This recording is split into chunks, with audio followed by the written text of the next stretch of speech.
دیکھتی آنکھوں سنتے کانوں آپ کو طارق عزیز کا سلام پہنچے۔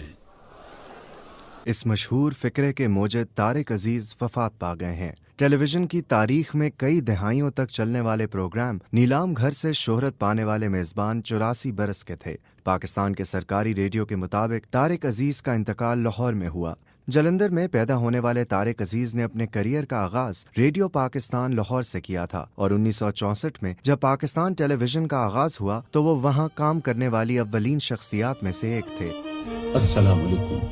پاکستان ٹیلی ویژن سروس کی جانب سے طارق عزیز آپ سے مخاطب ہے۔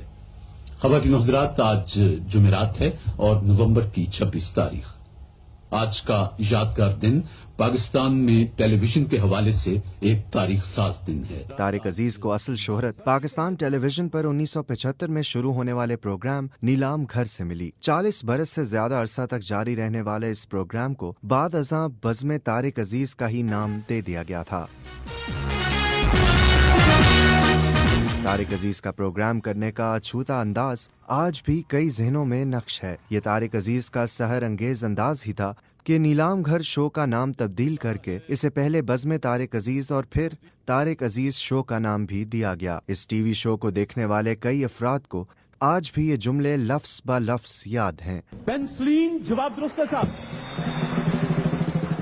طارق عزیز نے ریڈیو اور ٹی وی کے علاوہ فلموں میں بھی کام کیا تھا۔ ان کی مشہور فلموں میں سالگرہ، قسم اس وقت کی اور ہار گیا انسان شامل ہیں۔ پاکستان کے وزیر اعظم عمران خان نے طارق عزیز کی وفات پر ان کے اہل خانہ سے تعزیت کرتے ہوئے اپنے پیغام میں کہا کہ وہ اپنے وقت کے آئیکن اور ٹی وی گیم شوز کی بنیاد رکھنے والے تھے۔ پاکستان کی حکومت نے طارق عزیز کی خدمات کے صلے میں انہیں 1992 میں صدارتی تمغہ حسن کارکردگی سے نوازا تھا۔